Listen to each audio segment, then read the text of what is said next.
మొన్ననే Andhra deputy CM Pawan Kalyan మాట్లాడుకుంటా మేము ఏ రోజు టీడీపీని తక్కువ చేసి మాట్లాడలేదు. టీడీపీకి జనసేనకు ఎట్లాంటి విభేదాలు లేవని చెప్పిండు. కింది స్థాయిలో మా రెండు పార్టీల కార్యకర్తలు కలిసి మెలిసి పనిచేస్తున్నారు అన్నట్టు చాలా గొప్పగా చెప్పిండు. మరి పవన్ కళ్యాణ్ చెప్పినట్టే ఉన్నదా రెండు పార్టీల దోస్తానంటే? మీరే చూడండి రబ్బా. పెద్ద పెద్ద బ్యానర్ ఐటమ్ ఉన్నా మద్యం ఏర్లై పారుతామని అంటున్నారు. ఏం సమాధానం చెప్పాలా? ఇసుక దందా లోడ్లు ఎక్కడ పట్టినా కోడూరు నుంచి చర్చ జరుగుతోంది. ఏం సమాధానం చెప్పుకోవాలా? నేను రెడీగా ఉన్నా.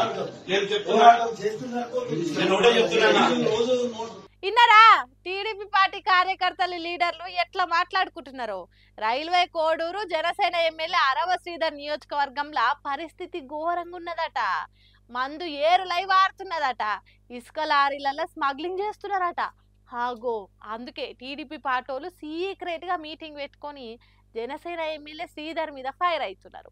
కూటమి ప్రభుత్వంలో కూడి ఉన్నంత మాత్రాన జరుగుతున్న అన్యాయాన్ని అడగకుండా ఊకోవద్దన్నట్టు మాట్లాడుకుంటున్నారు. నేను ఒకటే చెప్తున్నా, ఈ సందర్భంగా చంద్రబాబు నాయుడు గారికి గాని తెలుగుదేశం పార్టీకి గాని మచ్చ తెచ్చే వ్యాపారాలు ఏమి ఇక్కడ జరిగినా చూస్తాం 2 రోజులు.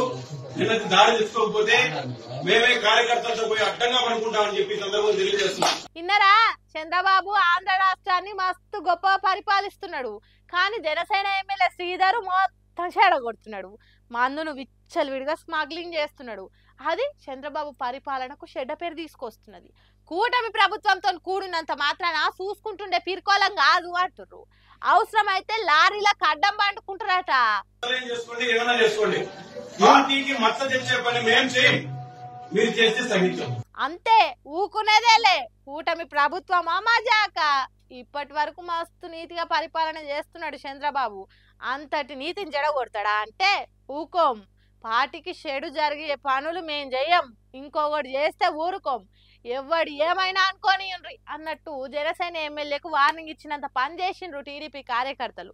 మరి చూడాలి డిప్యూటీ సీఎం పవన్ కళ్యాణ్ సొంత పార్టీ ఎమ్మెల్యేలకు వార్నింగ్ ఇస్తాడో లేకుంటే టీడీపీ కార్యకర్తలకు నచ్చ చెప్తాడో అనేది.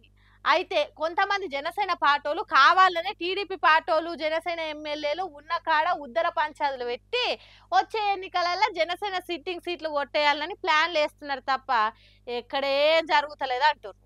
ఇక అట్లా వాస్తవం ఎంత ఉందో ఏందో మనకైతే తెలియదబ్బా. ప్రతి దాంట్లో పట్టుదల ఒక్కటే కాదు, అప్పుడప్పుడు మానవత్వం కూడా చూపియాలని చెప్తుంటారు కదా పెద్ద మనుషులు. ఆగో గా మాటని యాదికొచ్చినట్టుంది హైడ్రా హెడ్ రంగనాథ్ సార్కు. అన్నిటి మీదకి పోయినట్టే గీడికి కూడా బుల్డోజర్ వేసుకొని పోయిండట.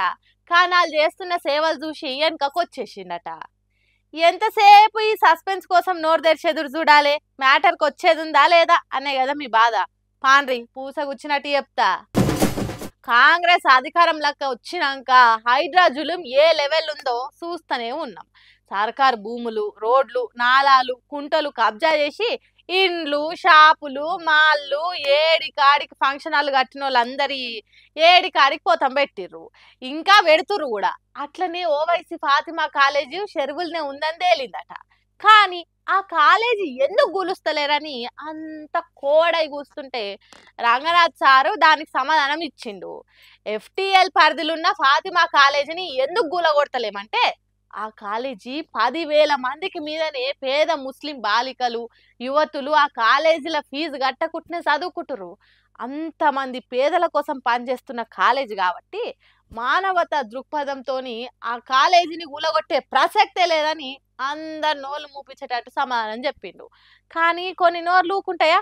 హైడ్రా ఏ లాజిక్ తోని సమాధానం చెప్పిందో అదే లాజిక్ తోని ఇంతకు ముందు ఏం చేసిర్రో ఏలెత్తి చూపెడుతుర్రు. మరి పేదల కోసం ఆలోచించి ఆగిపోయినామంటారు కదా సారు. ఇప్పటిదాకా ఇల్లు కోల్పోయిన వాళ్ళు పేదోళ్ళు కాదా? పుస్తకాలు తీసుకుంటామని పిల్లలు చెప్పినప్పుడు కూడా వినకుండా కూలగొట్టిరు. మరి అప్పుడు మీకు ఈ మానవత్వం ఏమైంది? ఫాతిమా కాలేజీ సరే, మరి తిరుపతి రెడ్డి సంగతి ఏంది? ఆయన కూడా గరీబోడేనా?